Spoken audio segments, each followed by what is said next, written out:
Good morning. पिछले class में हम आप लोगों को आवर्धन के बारे में बता रहे थे।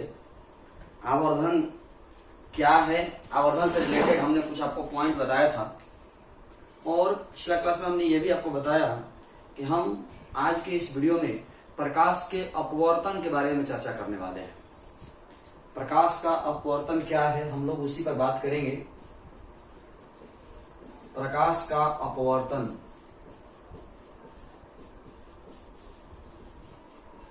Refraction of light.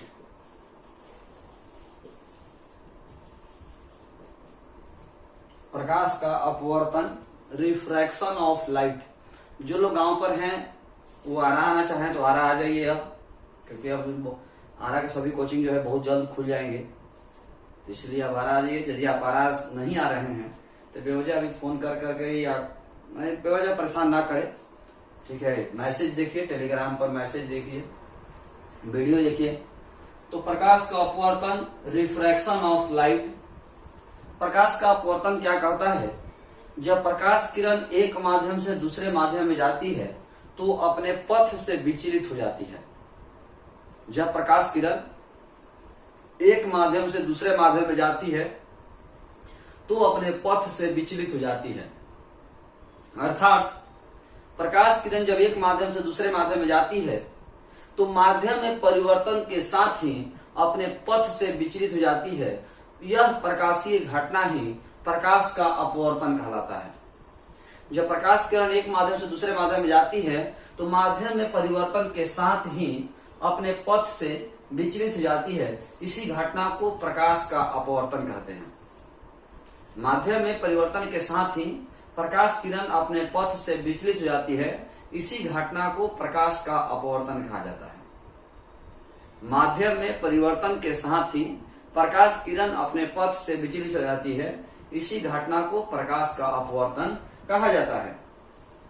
प्रकाश किरण जब एक माध्यम से दूसरे माध्यम में जाती है तो माध्यम में परिवर्तन के साथ ही अपने पथ से विचलित हो जाती है। इसी घटना को प्रकाश का अपवर्तन कहते हैं। नोटिस कीजिएगा आप लोग कि बिना माध्यम में परिवर्तन किए प्रकाश का अपने पथ से विचलित हो जाने की घटना को प्रकाश का परावर्तन कहते हैं। बिना माध्यम में परिवर्तन के प्रकाश किरण का अपने पथ से विचलित हो जाना प्रकाश का परावर्तन है, और माध्यम में परिवर्तन के साथ प्रकाश का अपने पथ से विचलित हो जाना प्रकाश का अपवर्तन है। यानी माध्यम नहीं बदले, रास्ता बदले तो प्रकाश का परावर्तन, और माध्यम बदले और रास्ता भी बदले तो प्रकाश का अपवर्तन। माध्यम नहीं बदले, केवल रास्ता बदले, प्रकाश का परावर्तन। माध्यम बदले, रास्ता भी बदले, प्रकाश का अपवर्तन। अब हम लोग आगे बढ़ते हैं तो कह रहा है कि चूंकि जब प्रकाश किरण एक माध्यम से दूसरे माध्यम में जब जाती है तो वेग बदल जाता है, तरंगदैर्घ्य बदल जाता है, लेकिन आवृत्ति नहीं बदलता है। प्रकाश किरण जब एक माध्यम से दूसरे माध्यम में जाती है तो आवृत्ति अपरिवर्तित रहता है। बहुत ही बेहतरीन ऑब्जेक्टिव है कि प्रकाश किरण जब एक माध्यम से दूसरे माध्यम में जाती है तो आवृत्ति अपरिवर्तित रहता है, आवृत्ति नहीं बदलता है। चूंकि अलग अलग माध्यमों में प्रकाश का वेग अलग अलग होता है, वेग बदल जाता है, तो चूंकि अलग अलग माध्यमों में प्रकाश का वेग अलग अलग होता है, और यही कारण है कि जब प्रकाश किरण एक माध्यम से दूसरे माध्यम में जाती है तो रास्ता बदल जाता है। चूंकि अलग अलग माध्यमों में प्रकाश का वेग अलग अलग होता है, यही कारण है कि प्रकाश किरण जब एक माध्यम से दूसरे माध्यम में जाती है तो अपने पथ से विचलित हो जाती है। यानी अपने पथ से विचलित हो जाना मतलब प्रकाश का अपवर्तन। यानी प्रकाश के अपवर्तन का मुख्य कारण अलग अलग माध्यमों में प्रकाश का वेग अलग अलग होना ही है। अलग अलग माध्यमों में प्रकाश का वेग अलग अलग होता है, यही हमारा प्रकाश के अपवर्तन का मुख्य कारण है। अब आप लोग नोट्स कैसे बनाएंगे? नोट्स के लिए हम पूरा लाइन से बोल दे रहे हैं, वीडियो को रिवर्स कर करके लिख लीजिएगा कि जब प्रकाश किरण एक माध्यम से दूसरे माध्यम में जाती है तो अपने पथ से विचलित हो जाती है। अर्थात प्रकाश किरण जब एक माध्यम से दूसरे माध्यम में जाती है तो माध्यम में परिवर्तन के साथ ही अपने पथ से विचलित हो जाती है। इस प्रकाशीय घटना को प्रकाश का अपवर्तन कहा जाता है।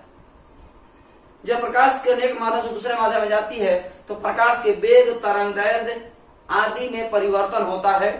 लेकिन आवृत्ति अपरिवर्तित रहता है। चूंकि अलग अलग माध्यमों में प्रकाश का वेग अलग अलग होता है, यही कारण है कि प्रकाश किरण जब एक माध्यम से दूसरे माध्यम में जाती है तो अपने पथ से विचलित हो जाती है, अर्थात प्रकाश के अपवर्तन का मुख्य कारण यही होता है। अब हम लोग समझने की कोशिश करते हैं।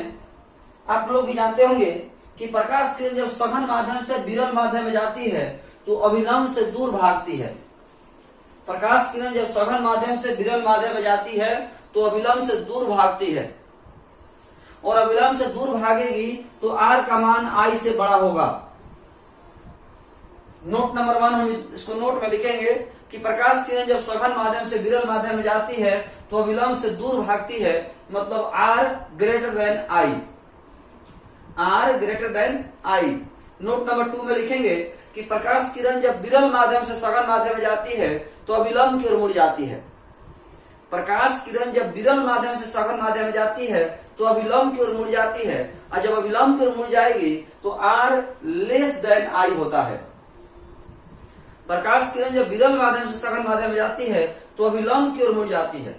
प्रकाश किरण जब विरल माध्यम से सघन माध्यम में जाती है तो अभिलंब की ओर मुड़ जाती है, मतलब r लेस देन I होता है, r I से छोटा होता है। फिर से एक बार समझ लीजिए, प्रकाश किरण जब एक माध्यम से दूसरे माध्यम में जाती है तो अपने पथ से विचलित हो जाती है, अर्थात प्रकाश किरण जब एक माध्यम से दूसरे माध्यम में जाती है तो माध्यम में परिवर्तन के साथ ही प्रकाश के अपने पथ से विचलित हो जाने की घटना को प्रकाश का अपवर्तन कहा जाता है। प्रकाश किरण जब एक माध्यम से दूसरे माध्यम में जाती है तो प्रकाश के वेग, तरंगदैर्घ्य आदि में परिवर्तन होता है, लेकिन आवृत्ति अपरिवर्तित रहता है। प्रकाश चूंकि अलग अलग माध्यमों में प्रकाश का वेग अलग अलग होता है, यही कारण है कि जब प्रकाश किरण एक माध्यम से दूसरे माध्यम में जाती है तो अपने पथ से विचलित हो जाती है, यानी यही प्रकाश के अपवर्तन का मुख्य कारण होता है। इसके बाद हम नोट में समझ रहे हैं कि प्रकाश किरण जब सघन माध्यम से विरल माध्यम में जाती है तो अभिलंब से दूर भागती है। अभिलंब से दूर भागती है मतलब r ग्रेटर देन I। और जब प्रकाश किरण विरल माध्यम से सघन माध्यम में जाती है तो अभिलंब की ओर मुड़ जाती है, मतलब r लेस देन I। इसका डायग्राम देखिएगा थोड़ा।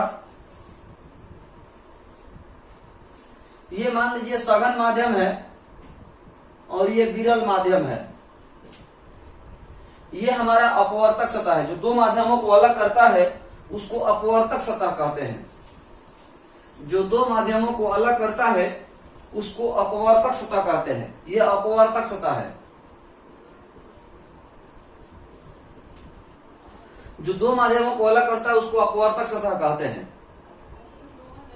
यह अभिलंब है। जब प्रकाश किरण सघन माध्यम से विरल माध्यम में जाएगी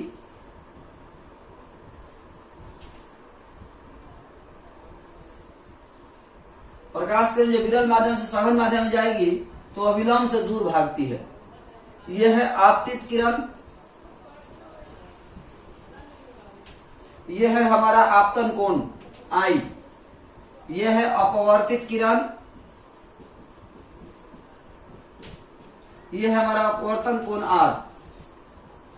ये आपतित किरण I, अपवर्तित किरण, सॉरी आपतित किरण, अपवर्तित किरण, ये आपतन कोण I, अपवर्तन कोण R। अब यहां देखिए तो प्रकाश किरण जब सघन माध्यम से विरल माध्यम में जा रहा है तो अभिलंब से दूर भाग रहा है, तो दूर भागेगा तो स्वाभाविक सी बात है I से R बड़ा होगा। जब दूर भागेगा तो I से R क्या होगा, बड़ा होगा। और प्रकाश किरण जब विरल माध्यम से सघन माध्यम में जाएगा तो अभिलंब की ओर मुड़ जाएगा। अभिलंब की ओर मुड़ेगा तो R जो है I से छोटा हो जाएगा। जब ये दूर भागेगा तो R बड़ा होगा, और जब ये नजदीक आएगा तो R छोटा होगा। इस प्रकार हमारा प्रकाश के अपवर्तन का टर्म हुआ। इस फिगर को आप लोग स्क्रीनशॉट ले लीजिए, या वीडियो पुश करके भी इस फिगर को उतार सकते हैं। आप स्क्रीनशॉट लेना चाहें तो स्क्रीनशॉट ले सकते हैं, वीडियो पुश करके उतारना चाहते हैं तो वीडियो पुश करके भी उतार सकते हैं। इसके बाद हम लोग समझने की कोशिश करते हैं प्रकाश के अपवर्तन के दो नियम हैं। प्रकाश के अपवर्तन के दो नियम हैं। प्रकाश के अपवर्तन के दो नियम कौन कौन से हैं?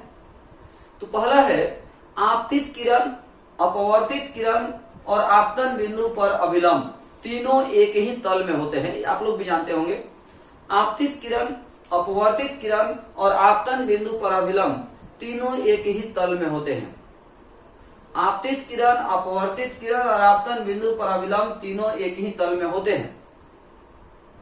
इसके बाद दूसरा है प्रकाश के विशेष रंग के लिए, प्रकाश के विशेष रंग के लिए आपतन कोण की ज्या एवं अपवर्तन कोण की ज्या का अनुपात एक नियतांक होता है। प्रकाश के विशेष रंग के लिए आपतन कोण की ज्या, ज्या मतलब साइन, एवं अपवर्तन कोण की ज्या का अनुपात एक नियतांक होता है। यानी यदि आपतन कोण की ज्या साइन आई हो जाएगा, अपवर्तन कोण की ज्या साइन आर हो जाएगा, दोनों का जो रेशियो है वो नियतांक होगा, कांस्टेंट होगा। प्रकाश के विशेष रंग के लिए आपतन कोण की ज्या एवं अपवर्तन कोण की ज्या का अनुपात एक नियतांक होता है। प्रकाश के विशेष रंग के लिए आपतन कोण की ज्या एवं अपवर्तन कोण की ज्या का अनुपात एक नियतांक होता है, कांस्टेंट होता है। प्रकाश के विशेष रंग के लिए आपतन कोण की ज्या एवं अपवर्तन कोण की ज्या का अनुपात एक नियतांक होता है। इसे ही हम स्नेल के नियम भी कहते हैं। इस सेकंड पॉइंट को हम लोग स्नेल का नियम भी कहते हैं। इसे हम स्नेल का नियम भी कहते हैं। फिर से एक बार समझिएगा, इसको कैसे लिखिएगा। प्रकाश के अपवर्तन के नियम डैश दे करके, प्रकाश के अपवर्तन के दो नियम होते हैं। पहला, आपतित किरण, अपवर्तित किरण एवं आपतन बिंदु पर अभिलंब तीनों एक ही तल में होते हैं। दूसरा पॉइंट, प्रकाश के विशेष रंग के लिए आपतन कोण की ज्या एवं अपवर्तन कोण की ज्या का अनुपात एक नियतांक होता है। इसे ही स्नेल का नियम भी कहा जाता है। क्लियर है? ये रहा हमारा प्रकाश के अपवर्तन के बारे में। प्रकाश ये लिख करके सेकंड पॉइंट, और ये जो है हम नीचे लिख लेंगे sine i by sine r बराबर कांस्टेंट। ये जो कांस्टेंट होता है आप लोग आगे पढ़ेंगे कि इस कांस्टेंट को हम अपवर्तनांक कहते हैं। Sine i by sine r बराबर जो कांस्टेंट है, इस कांस्टेंट को हम अपवर्तनांक कहते हैं। तो अगला जो हमारा टॉपिक है वो हमारा है अपवर्तनांक। अंग्रेजी में रिफ्रैक्टिव इंडेक्स कहते हैं। अपवर्तनांक को हम अंग्रेजी में रिफ्रैक्टिव इंडेक्स कहते हैं। तो अगला जो हमारा हेडलाइन है वो है, हम लिखेंगे अपवर्तनांक। क्या लिखेंगे हम लोग? अपवर्तनांक।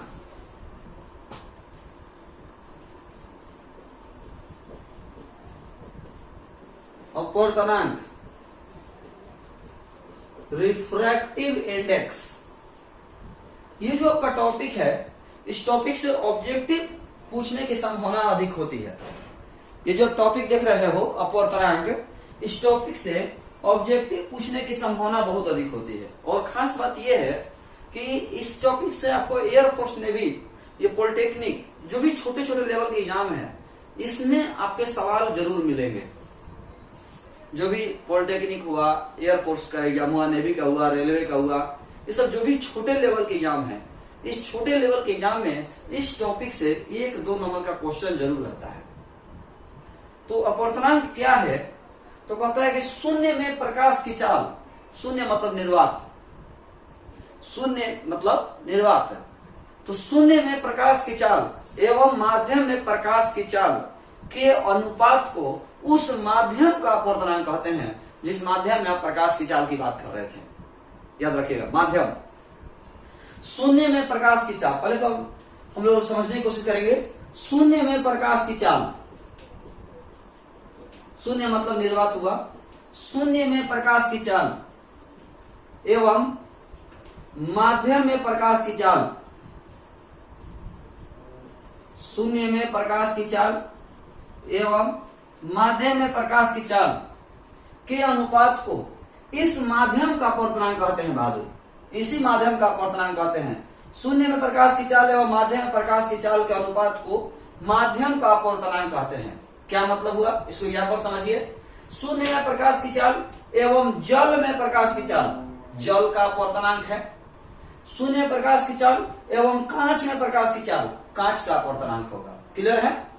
शून्य में प्रकाश की चाल एवं माध्यम में प्रकाश की चाल के अनुपात को अपवर्तनांक कहते हैं। अपवर्तनांक को म्यू द्वारा सूचित किया जाता है।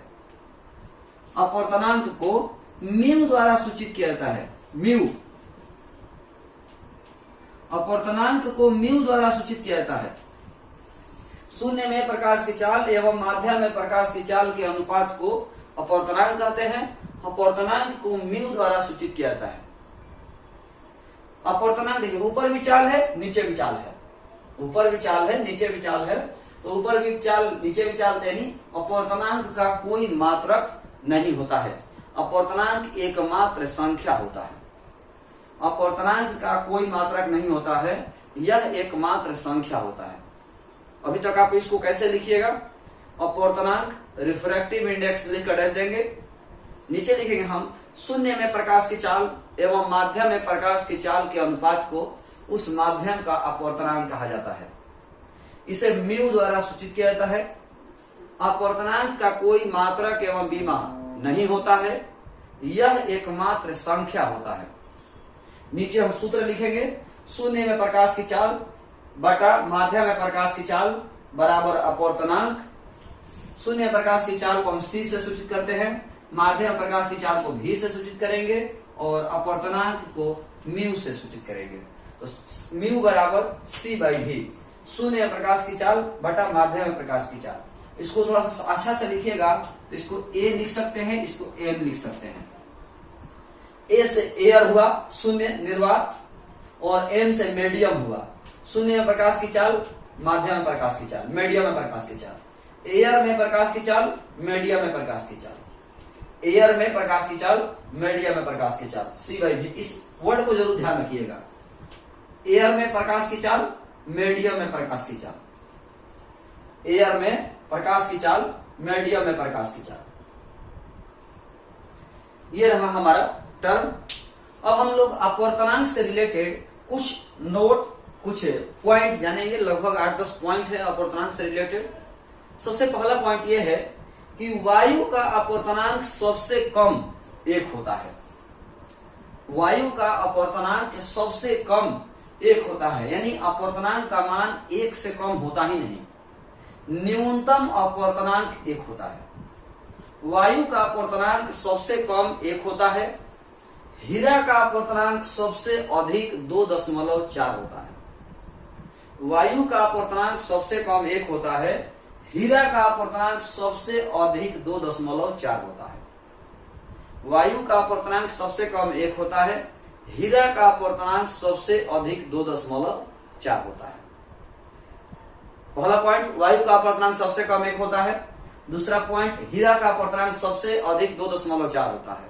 तीसरा पॉइंट, जिस माध्यम का अपवर्तनांक कम होता है वह विरल माध्यम कहलाता है। जिस माध्यम का अपवर्तनांक कम होता है वह विरल माध्यम कहलाता है, और जिस माध्यम का अपवर्तनांक अधिक होता है वह सघन माध्यम कहलाता है। 4 पॉइंट हो गए। फिर से एक बार, पहला पॉइंट, वायु का अपवर्तनांक सबसे कम 1 होता है। दूसरा पॉइंट, हीरा का अपवर्तनांक सबसे अधिक 2.4 होता है। तीसरा पॉइंट, वायु जिस माध्यम का अपवर्तनांक कम होता है वह विरल माध्यम होता है। चौथा पॉइंट, जिस माध्यम का अपवर्तनांक अधिक होता है वह सघन माध्यम होता है। यहां तक क्लियर है? आगे बढ़ते हैं। बहादुर, आप जानते होंगे कि जिसका अपवर्तनांक कम है वो विरल माध्यम है, और वायु का अपवर्तनांक सबसे कम 1 होता है, यानी वायु विरल माध्यम होता है। वायु से कम अपवर्तनांक किसी का होता ही नहीं, इसीलिए वायु विरल माध्यम है हमेशा हमेशा के लिए। जब भी वायु आएगा विरल माध्यम बन के आएगा। हीरा का अपवर्तनांक सबसे अधिक 2.4 होता है, यानी हीरा सबके लिए सघन माध्यम होता है। हीरा जब भी होगा सबके लिए सघन माध्यम होगा, क्योंकि हीरा से अधिक अपवर्तनांक किसी का होता ही नहीं। इसको हम लोग यहां पर समझते हैं। जैसे वायु, इसका अपवर्तनांक 1, जल इसका अपवर्तनांक 1.33, कांच इसका अपवर्तनांक 1.5, और हीरा इसका अपवर्तनांक 2.4। अब समझिए, यदि वायु और जल की बात करेंगे तो वायु विरल माध्यम क्योंकि इसका अपवर्तनांक कम है, जल सघन माध्यम क्योंकि इसका अपवर्तनांक अधिक है। यदि जल और कांच की बात करेंगे तो जल विरल माध्यम और कांच सघन माध्यम। जल, विरल माध्यम, कांच, सघन माध्यम। यदि कांच और हीरा की बात करेंगे तो कांच का अपवर्तनांक कम है और हीरा का अपवर्तनांक अधिक है, इसीलिए कांच विरल माध्यम और हीरा सघन माध्यम। कांच विरल माध्यम, हीरा सघन माध्यम। हम आशा करते हैं आपको समझ में आ गया होगा कि जिसका अपवर्तनांक कम होगा वो विरल माध्यम और जिसका अपवर्तनांक अधिक होगा वो सघन माध्यम।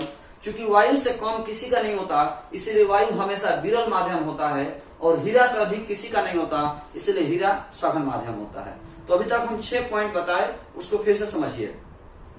वायु का अपवर्तनांक सबसे कम 1 होता है, हीरा का अपवर्तनांक सबसे अधिक 2.4 होता है, जिसका अपवर्तनांक कम होता है वो विरल माध्यम होता है, जिसका अपवर्तनांक अधिक होता है वो सघन माध्यम होता है।